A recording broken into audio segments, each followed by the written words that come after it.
le monde, ce coup-ci vous l'avez compris, c'est une compile spéciale des jeux Looney Tunes, c'est bon sang qu'il y en a une chier. Je sais pas qui a fait le plus de jeux à l'époque, hein. Est-ce que c'est Disney avec ses adaptations de films et ses jeux Mickey et Donald, ou est-ce que c'est Warner? Regardez ça, il y en a vraiment pour tout le monde, hein. Il y a Bugs Bunny, Daffy Duck, Titi et Gros Minet, Taz, Speedy Gonzales, Bip Bip, même Porky a eu son propre jeu. Le seul qui a pas eu son jeu, c'est Pépé le Putois, pourtant, moi j'imagine sans problème ce qu'un jeu Pépé le Putois pourrait donner, hein. Allez, viens, ma pupette, je vais t'attraper. Pourquoi il y a pas d'image là? Parce que c'est une émission tout public, espèce de grand dégueulasse. Et dans tout ce tas de plastique, il y a vraiment eu des super jeux, hein. Moi par exemple j'avais adoré le jeu Titi et Gros Minet, même si bon il était pas génial et que le Titi en Mr. Hyde me faisait grave flipper.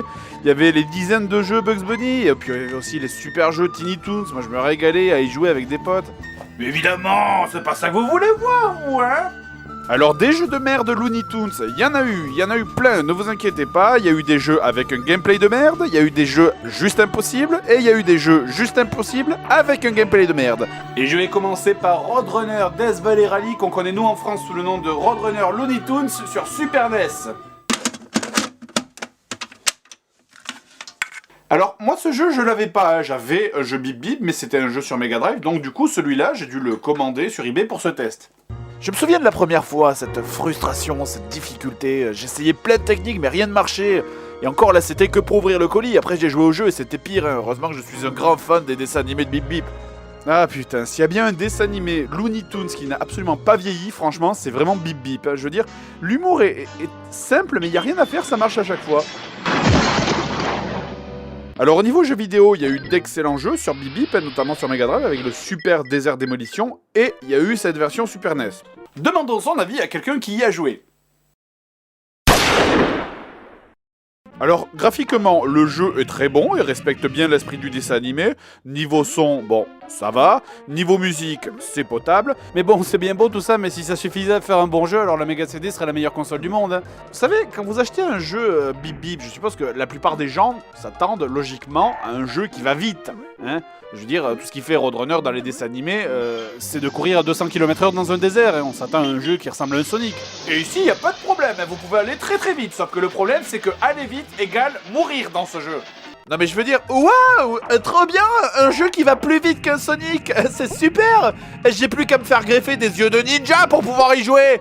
Sérieusement, c'est cool de pouvoir aller aussi vite, mais du coup tu ne peux plus rien éviter, tu te manges absolument 100% des pièges sur le chemin parce que tu n'as pas le temps de réagir. Enfin, je veux dire, comprenez-moi bien, regardez le détail de cette scène. J'ai utilisé mon logiciel de montage pour calculer. À vitesse normale, sans le boost, hein, sans l'accélérateur, entre le moment où l'objet apparaît sur le bord droit de l'écran et le moment où je me le prends dans la tronche, il s'écoule 0,3 secondes. C'est simplement plus rapide que le temps de réaction d'un humain normal. Interrogez ce médecin. Eh bien en fait... Il vous dira que j'ai raison. Donc bref, la conséquence de ça, à moins de connaître par cœur le jeu et de savoir exactement où sont les obstacles, dans ce jeu, tu ne dois pas aller vite, tu ne dois pas courir. Vous allez tout juste trottiner, tout simplement, si c'est pas limite marcher pendant tout le niveau. Sérieusement, un jeu Bip Bip où il faut pas aller vite sinon tu crèves, mais c'est complètement con. C'est exactement comme si tu faisais, je sais pas, un jeu Mario où si tu sautes tu meurs. Mamma mia, je me suis pété la jambe. Mamma mia, Mario, tu es tombé. Tiens, prends ce champignon. Mais je veux pas des champignons, espèce de trou du cul, je me suis pété la jambe, va me chercher un médecin. Ça sera original ça, tiens. D'ailleurs, à propos de Mario, ce jeu est beaucoup plus proche d'un Mario que tu jouerais en vitesse ultra accélérée que d'un Sonic, hein. Un Sonic, à peu près n'importe quel idiot le finit sans difficulté. Mais ce jeu, ça n'est pas un jeu de vitesse, c'est purement un jeu de plateforme où il faut être hyper précis. Et comment veux-tu être hyper précis avec un personnage qui va 10 fois trop vite et qui fait des bonds 10 fois trop longs? Le moindre truc un peu délicat, ça devient une horreur. Franchement, je me suis jamais autant retrouvé comme ça dans un jeu à galérer sur des sauts, pourtant qui sont simples et tout pourris, quoi. C'est là tout ce que je dois faire ici, c'est de monter en haut, mais y a rien à faire, j'y arrive pas. En accélérant, bouge-toi la nouille. Oh, c'est pas vrai, quoi, la gestion des sauts, je te jure, allez, petit, allez pour la France, allez, tu vas l'avoir, allez, saute, hein, tu sers à rien, Pépito. Évidemment, on n'oublie pas les fondamentaux, à savoir que si t'as une ligne droite de plus de 3 mètres, c'est qu'il y a un piège. Toujours. Je me suis bien marré aussi sur les sauts de l'ange, ça c'était bien cool, trop loin. Oui. Ah non, putain. Ah, le mur. Allez, oui. Non. Oui. Non. Oh. Ah. Voilà, c'est comme ça qu'il faut faire. Quoi? Tout ça pour un bonus de merde? Et en plus, je crève. Oh. D'ailleurs aussi, hein, en plus des trucs de merde habituels, genre les sauts de l'ange, les checkpoints qui te ramènent plus loin en arrière, ce jeu a en fait développé le concept du plateforme labyrinthe. Hein. Regardez-moi ce niveau, c'est l'anarchie absolue. Parce que, attention, hein, les jeux de plateforme où tu vas bêtement de gauche à droite, c'est pour les tapettes. Hein. Dans Bip Bip, un niveau, ça ressemble à ça. Seb, musique. Musique dynamique, merde. Bon, je passe volontairement sur le scénario du jeu qui te fait passer en l'espace de 4 niveaux, du désert à une usine, à une grotte, à un vaisseau extraterrestre. J'ai même pas envie de savoir ce qu'on fout là, concentrons-nous sur le niveau. Dans ce niveau, donc, tu dois passer de portail en portail pour avancer, et comme si c'était pas assez chiant comme ça, les portails te font bouger dans tous les sens. Regardez-moi ce foutoir, ça monte, ça descend, ça va à gauche, ça va à droite. Tu prends le portail 4 qui t'amène au portail 7, puis au 9, le 9 t'amène au 11, puis au 13, puis au 12 qui te ramène au 9. Sérieux, c'est la maison des fous! Comment est-ce que vous voulez que je sache où est la fin de ce niveau de merde quand j'arrête pas de bouger de haut en bas et de gauche à droite? J'ai tellement bougé dans tous les sens que je sais même pas si je suis proche du début ou de la fin là! En plus, pour pas t'aider, il y a sans arrêt les martiens à la con qui te foncent dessus sans prévenir là! Sérieux, comment vous voulez que je esquive ça? Ils font la taille de l'écran, merde! Sérieux! Ah, mes fesses! Ah non!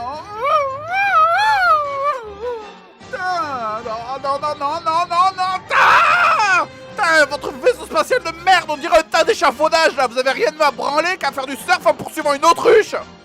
Putain, le sous-titre du jeu, ça devrait être beaucoup de souffrance pour un peu de plaisir parce que ce jeu, c'est pas différent d'une séance de bondage! En plus, moi je le fais avec le chi des 75 vies, hein, mais normalement, faudrait tout faire en moins de 3 vies! Pas de sauvegarde, pas de continu, pas de mot de passe! Putain, plutôt me rouler à poil dans des orties! Crève, crève, crève, crève, crève, crève, crève, crève, crève, crève!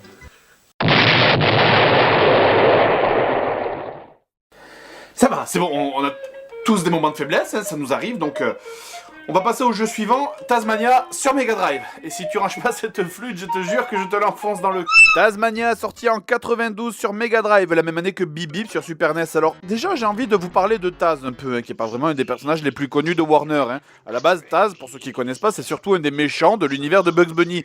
Le jeu vidéo Tazmania, lui, il est adapté de la série Tazmania qui est sortie entre 91 et 93. Oh, il n'a pas l'air dans son assiette.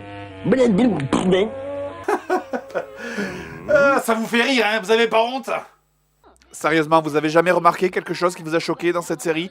La famille de Taz parle parfaitement bien. Ses parents, sa sœur, son frère, ils portent même des vêtements. Et regardez Taz. Regardez-le. C'est le seul à être à poil en permanence. Et à ne pas savoir parler. Oui, Taz est mentalement handicapé. Alors, ne vous moquez plus de lui, parce que... Il est marrant, ce con. Hein. Donc, le scénario est basique, hein. Papa Taz vous raconte la légende qu'il existe un œuf bien plus grand que mon cul quelque part dans les montagnes, et donc vous partez le chercher, et votre famille n'en a absolument rien à branler. Taz va probablement crever. Bon, de toute façon, je m'en fous, en fait, ça me saoulait de le voir se promener à poil à la maison. Le jeu, quant à lui, c'est un jeu de plateforme bien classique et bien pupute, alors on va essayer quand même de le hiérarchiser sur l'échelle internationale de la puputerie. C'est bon, vous avez tenu. Alors pour commencer, au niveau des plateformes, dans le niveau 1, vous avez des espèces de jets d'eau. Et évidemment, là, l'équipe de développement de ce jeu s'est dit « Hey, et si on faisait l'inverse des règles établies dans les jeux vidéo développés depuis ces 20 dernières années ?» Dans la plupart des jeux, quand vous êtes devant exactement la même situation, sauter dans ce jet d'eau vous propulse vers le haut. Ici, non. Ici, vous prenez des dégâts. Bon, c'est pas grand chose, c'est un petit défaut, mais ça sera notre valeur étalon à 1 sur l'échelle de la puputerie. Tomber en dessous et mourir alors que visiblement il y a de la terre et il y a une plateforme en dessous, niveau 2 sur l'échelle. Bon, on est en bas. D'ailleurs, une autre idée qui sent le pâté dans ce jeu, c'est que chaque mouvement, chaque action, chaque ennemi a son propre effet sonore. Alors, quand c'est bien fait, comme dans Desert Démolition, c'est cool. Quand c'est mal fait, c'est complètement saoulant. Quand Taz saute, on dirait que ça fait un bruit de chat qui s'énerve ou j'en sais rien. Quand il touche le sol, ça fait un bruit de klaxon. En plus, évidemment, c'est bien quand t'essayes de te concentrer sur les plateformes, hein, tu sais. Et pour les ennemis, c'est encore pire. Les crabes font un bruit de sonnerie de téléphone portable. Et surtout, est-ce que quelqu'un peut m'expliquer pourquoi cet ennemi, quand il marche, a le même effet sonore que deux hippies qui jouent du djembé? Voilà, donc ça c'était les sons séparés. Maintenant, comme dans le jeu, les sons tous ensemble maintenant.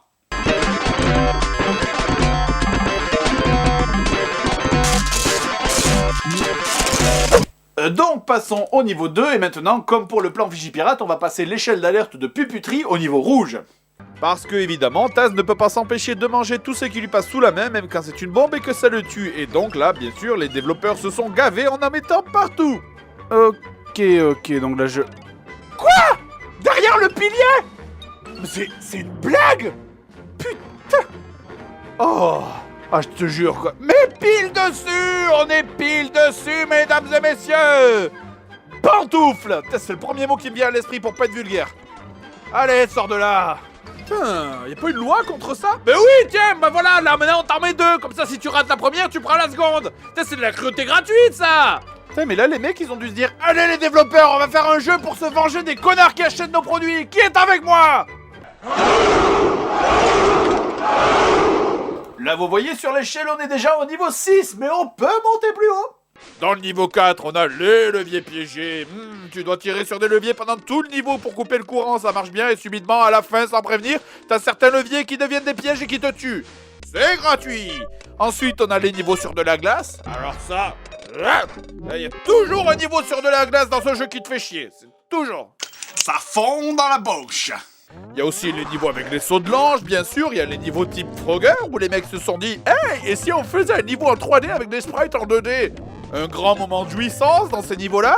Parce qu'il y en a plusieurs en plus, bien sûr. Là, vous voyez, il y a plein de couloirs qui sont délimités par les troncs. Il faut sauter de tronc en tronc pour ne pas toucher la flotte parce que votre tronc coule. Et si vous me pardonnez, ce système, c'est un étron. Merci. Mais votre personnage, lui, que vous soyez devant au premier plan ou derrière complètement en arrière-plan, il a exactement la même taille. Et du coup, c'est génial, parce que comme ça, quand tu sautes, tu sais jamais où tu es. Je rebondis, je sais même pas où je suis, derrière, devant, et bongui. Et allez, regarde-moi ça, et tu meurs, et tu meurs, et tu meurs, et tu Tu vas meurs. choper le cancer avec toutes ces tumeurs, hein. Ok, j'ai mérité. Dès que vous touchez l'eau et que vous commencez à rebondir, c'est le festival. Il n'y a plus moyen de savoir où c'est que vous allez atterrir. Et attendez, il y a mieux encore. Vous voyez les rochers là sur l'eau? Peut-être que vous croyez que c'est des zones sûres en fait. Mais non! On peut même pas rester une seconde dessus pour reprendre son souffle. Il y a sans arrêt des crocodiles qui reviennent dessus pour vous harceler en boucle. Putain, mais une seconde! Je te demande une seconde! Jeu de merde! Laisse-moi juste, fous-moi la paix une seconde! C'est trop demandé! C'est comme si dans un jeu tu mettais la pause pour souffler pendant une seconde et qu'il y a un mec qui vient t'engueuler au bout d'une seconde et demie. Lance! Et enfin, on a le niveau de la mine. Le niveau de la mine, l'inévitable cliché du niveau de la mine.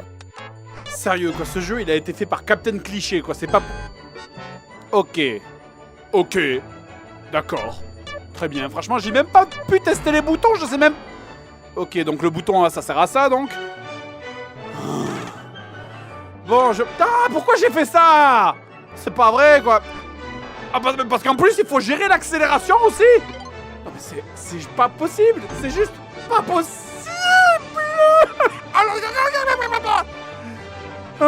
Oh, bah. Ah. Sérieux. Oh, bah. Ah, c'était haut. Allez, on recommence. Oh, bah. Non, j'ai même pas démarré, là. Putain de putain. Oh, bah, je suis passé, j'étais passé, là. Oh, non, t'arrêtes. Franchement, même en notant les raccourcis sur une feuille, ça suffirait pas tellement ça va vite. Limite, il te faudrait un copilote à côté, franchement. Oh, accélère. Cette fois je vais y arriver, tu vas voir. Oh, 2 fois oh, voilà, c'est ça, je suis passé, c'était comme ça. Oh bah, voilà, il y a un piège, il y a une arnaque quelque part, je vais me viander comme une merde. Ah, bitcouille poil, merde. Ah, ce jeu est insupportable, y a pas moyen de...